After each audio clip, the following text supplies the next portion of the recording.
Lesson 8.1, Introduction to Logarithms, Part 2, Evaluating Logarithms. In this lesson, you're going to be able to evaluate a logarithmic function. So, what is a logarithm?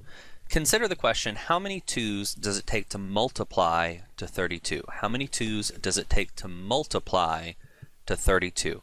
Think about this to yourself. Remember that I need the 2's to multiply to 32. Hopefully you figured out that it was 5. 2 times 2 times 2 times 2 times 2 would give you 32, or 2 to the 5th is 32. What you've just done is evaluate a logarithm. The logarithm is the exponent to which 2 must be raised to get 32. The logarithm is the exponent. The logarithm is the exponent. That's the most important thing to recognize about what a logarithm is. It is an exponent. The logarithm is the exponent that 2 must be raised to get 32. So 5 is the logarithm in this case. The notation we're going to use for a logarithm looks like this. The way you say that statement is log base 2 of 32. Log base 2 of 32 is 5. The log base 2 of 32 is 5. 2 to what power gives you 32? It's 5. The question I'm going to be asking repeatedly throughout this lesson is log base b of a. The way you think about that question, log base b of a, is to ask yourself b to what power gives a. Just like when you were first introduced to a square root, for example, if I asked you what the square root of 16 was, first time you ever saw it, you had no idea what the question was asking you, but then your teacher explained a square root is asking what number times itself gives you the number underneath the radical. So the square root of 16 is 4 because 4 times itself is 16. Once you know how to interpret a question, then you can evaluate the question appropriately. Log base b of a is asking b to what power gives a? What is the exponent to get from b, the base, to a? So here are 3 examples. Go ahead and look at each of these examples without any guidance from me, and let's see if you can answer them. Log base 2 of 8, log base 5 of 25, and log base 3 of 729. Pause here, play when you're ready. All right, hopefully you were okay on the first 2. Maybe you are struggling a little bit on the third one. That's perfectly fine. Now, log base 2 of 8 is asking 2 to what power gives you 8. Hopefully it didn't require much thought. That answer is going to be 3. Log base 5 of 25 is going to be 2. And then log base 3 of 729, well, I'm not allowing you to use a calculator on this question. You may not immediately recognize the answer on that one, which again is perfectly fine. With small numbers, hopefully you recognize that 8 is really 2 cubed and 25 is really 5 squared. My expectation is that you have already memorized your perfect squares, hopefully up through 20 squared. If not up to 20 squared, then definitely up to 15 squared. Perfect cubes you should have memorized up to 5 cubed.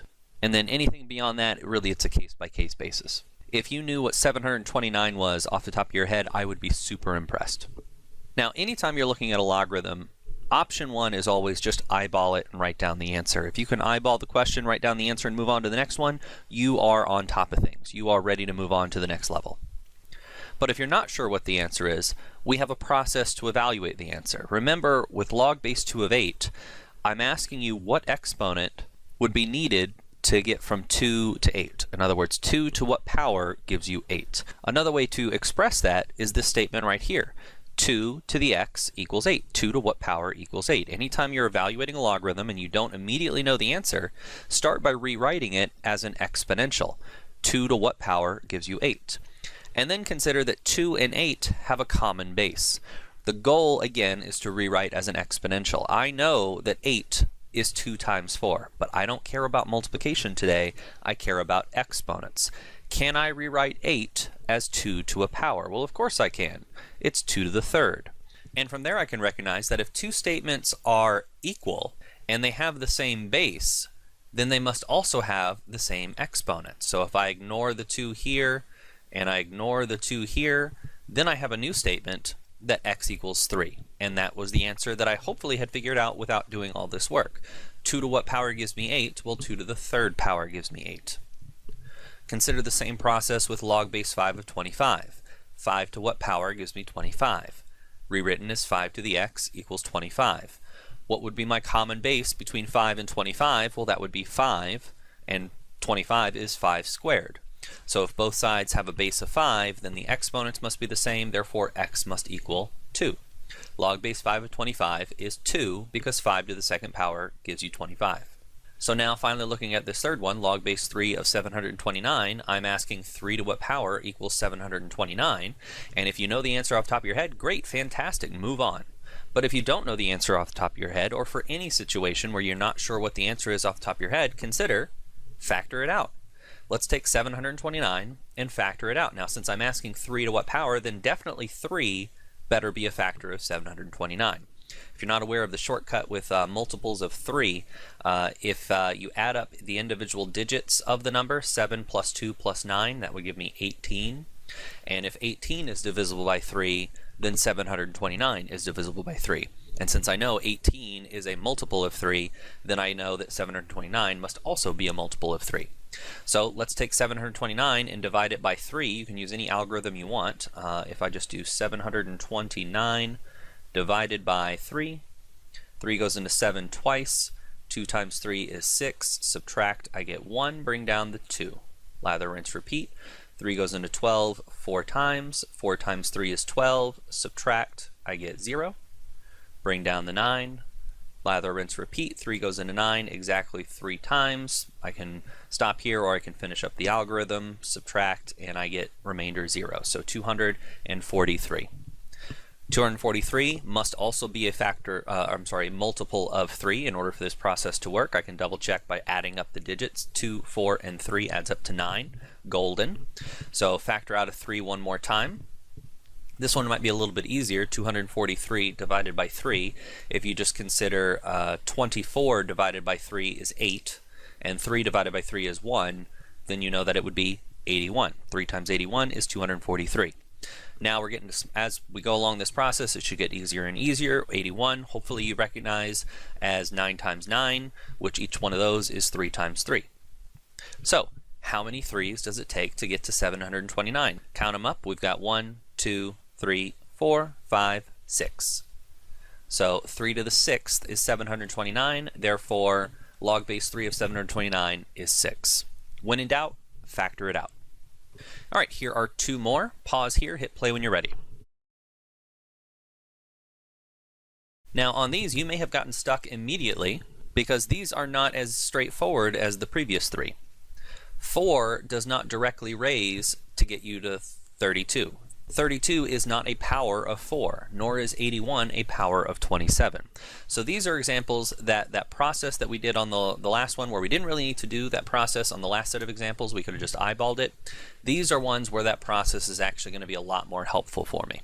Now what I can do is estimate an answer. For example, 4 to what power gives me 32? Well, I know 4 to the first gives me 4, 4 to the second gives me 16, 4 to the third gives me 64. So 4 to the second was too small, 4 to the third was too big, so I know that my answer is somewhere between 2 and 3. So before I even start, my answer is somewhere between 2 and 3, so when I'm done, if my answer is not between 2 and 3, I know I made a mistake. So let's start the process the same way we did before. 4 to what power gives me 32 can be rewritten as 4 to the x equals 32. And then once again, ask yourself, can you write both 4 and 32 with a common base? Again, I'm not looking for multiples, I'm not trying to factor, I'm trying to write both 4 and 32 as the same base number to a power. 4 and 32 can both be written as 2 to a power. 32 is 2 to the 5th, and 4 is 2 to the 2nd. Therefore, my common base would be 2. Now notice the way I wrote the 4 to the x on the left, 4 is itself 2 squared, so I put that in parentheses, and then I'm raising that 2 squared raised to the x. And of course we know power to a power is a product, so I could simplify that. The exponent of 2 and the exponent of x get multiplied and gives me 2x. So 4 to the x is really 2 to the 2x. And just like we said before, if two expressions are equal and they have the same base, that means I can essentially ignore the base, and I'm left with the exponents that are equal. 2x has to equal 5. Well, if 2x equals 5, then x equals 5 halves, and I have my answer, log base 4 of 32 is 5 halves. Notice 5 halves, which is 2.5, is somewhere between 2 and 3. So I know I've got a reasonable answer. I'm not confident that it's the correct answer, other than the fact that I'm confident that I did my algebra correctly. But at least if I got an answer of 2/5, I know that would not be a reasonable answer, because 2/5 is not between 2 and 3. 5 halves, on the other hand, is between 2 and 3, which is what I predicted. Now that we have a process, pause here, play when you're ready on question E. So, log base 27 of 81. 27 to what power gives me 81? Think about the common base between 27 and 81. Well, I recognize both of those numbers as powers of 3. So 27 is 3 cubed, 81 is 3 to the 4th. Rewriting the left side, power to a power as a product. 3 to the 3rd to the x is really 3 to the 3x. Ignoring the base 3's, setting the exponents equal to each other, 3x equals 4, so x equals 4/3, which means log base 27 of 81 is 4/3. Here are 2 more for you to try. Pause here, play when you're ready. Now, in my experience, a lot of students will skip question F and go straight to G, which is perfectly fine when you're learning, but once you've seen how it's done, hopefully you don't skip it ever again. So let's just look at what it says. Log base 4 of the 5th root of 16. So 4 to what power gives me the 5th root of 16? So we could at least start with that. And then again, the goal is to rewrite with a common base, and to rewrite it as a base to a power. I need to rewrite this expression as an exponential function. The left is already exponential, 4 to the x, but on the right, that's a root. I need to rewrite the 5th root of 16 as an exponential. So recall that a 5th root is really a 1/5 power. So I'm going to start with that. Notice on the left side, I've gone ahead and replaced 4 with 2 squared, and I've kind of skipped a step there where I just jumped straight to the 2 to the 2x. Hopefully we're okay with that. On the right side, I now have 16 to the 1/5, and I know that 16, in order to rewrite it with a common base of 2 on the left, is really 2 to the 4th. 2 to the 4th to the 1/5 becomes 2 to the 4/5. Power to a power is a product. 4 times 1/5 is 4/5. So rewriting a radical as an exponent allows me to rewrite using exponential rules. I get a common base of 2, canceling out that common base of 2, 2x equals 4/5. Divide both sides by 2. Remember that when you divide by 2, you're really multiplying by 1/2. So divide by 2.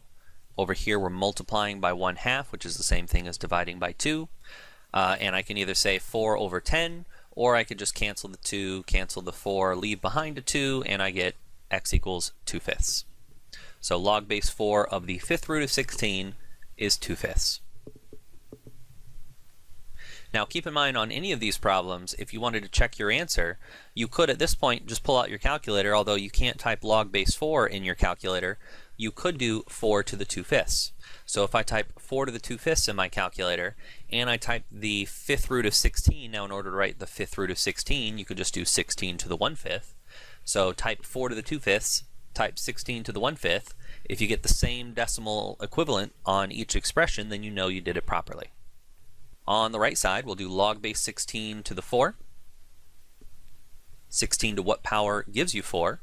Common base, again, we could just use 2. 16 is 2 to the 4th, so that would be 2 to the 4x. 4 is 2 squared. Get rid of the bases. 4x equals 2, so x equals 2/4, or 1/2. A couple of things I want to point out here. First off, I could have used 4 as my common base on either of these questions. Instead of going all the way down to 2, 16 is 4 squared. Just keep in mind on this one, for example, 4 squared gives you 16. 4 to the 1st gives you 4. You have to have an exponent there in order to set the exponents equal to each other. When you don't have an exponent, yes you do, the exponent is 1. So 2x equals 1, and of course I get the same exact answer of 1/2. Also, this is a perfect example where you didn't need to do any of this work if you recognize that 4 is the square root of 16. 16 to what power gives you 4? Well, 4 is the square root of 16, therefore the exponent would have to be 1/2. Log base 16 of 4 is 1/2 just by looking at it and writing down the answer, because you recognize a square root is an exponent of 1/2.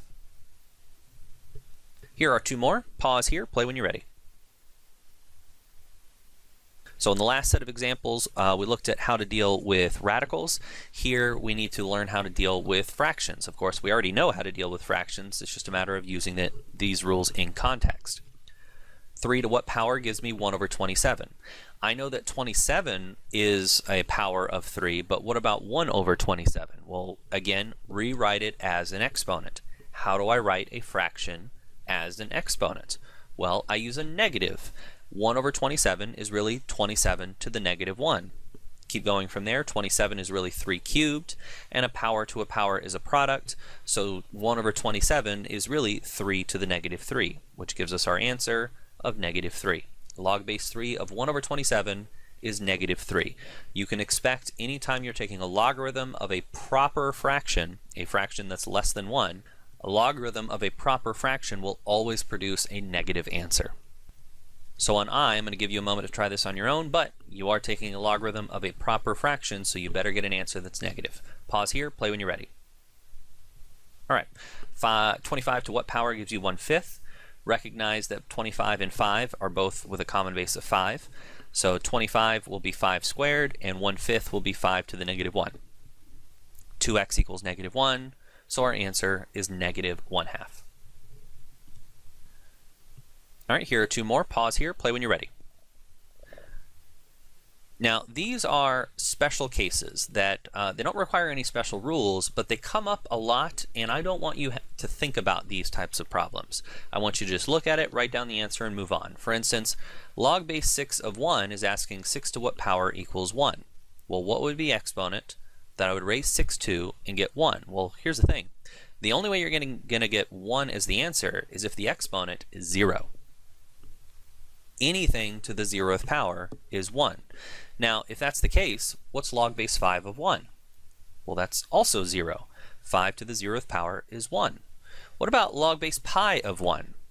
That's also 0, because anything to the 0th power is 1. It doesn't matter what that base value is. That base value could be anything. If I'm taking log base who cares of 1, the answer is going to be 0 every single time, because any base raised to the 0th power will always be 1. Anytime you're taking a logarithm of 1, the answer will be 0. One of the ways that always helped me remember that is the word log itself. LO looks like 1, 0. If I plug in 1, I get 0 as my answer. So anytime I see log 1, regardless of what the base is, if I see log 1, I know the answer is 0. Similarly, log base 8 of 8 is asking 8 to what power gives you 8? Well, hopefully we didn't think about this for too long. The answer should be 1. If I have log base 5 of 5, the answer is 1. Log base pi of pi is 1. Log base who cares of who cares. If the base and the input value match, the answer is going to be 1 every single time. The base to what power gives you the base? Well, it's always going to be 1. So anytime you have the base and the input value match, the answer is automatically going to be 1. That particular rule we're going to actually be using a lot later on in this unit. Here are a couple more super special cases that when you see going forward, I just want you to stop thinking and just write down the answer. Log base 5 of 0. 5 to what power gives you 0? Think about this for just a moment. If you're thinking 5 to the first, well, 5 to the first is 5, so it's got to be smaller than x equals 1. All right, 5 to the 0 would be 1, so it's got to be smaller than that. 5 to the negative first, well, 5 to the negative first would be 1/5, so it's got to be smaller than that. 5 to the negative 2 would be 1 over 25, it's got to be smaller than that. 5 to the negative 10 would be 1 over 5 to the 10th, so it's got to be smaller than that. And it doesn't matter how small you get, you're never, ever, ever going to get to 0. It's just going to get smaller and smaller and smaller and smaller and smaller, but it's never actually going to reach 0. 5 to what power gives you 0? There is no such power to get 0. You can never take a number, raise it to a power, and get 0 as your answer. It's never going to happen. Therefore, a logarithm at 0 is undefined. Regardless of what base it is, there is no answer to this question. Likewise, 5 to what power gives you negative 1? Again, negative exponents don't give you negative answers. Negative exponents give you fractions. If I take 5 and raise it to a power, as that power gets smaller and smaller and smaller, the output is also going to get smaller and smaller and smaller. But just like it's never going to reach 0, it's never going to cross 0 and become negative itself. There is no value that you can raise 5 to and get -1 as your answer. This is also undefined, which leads us to a general rule about logarithms. The logarithm base b of x is undefined if x is less than or equal to 0. When you're evaluating a logarithm, you can only evaluate logarithms of positive input values. The input value has to be a positive number. Can't be 0, can't be negative, it has to be a positive number. If I ask you to evaluate a logarithm of a number that is not a positive number, the answer is undefined.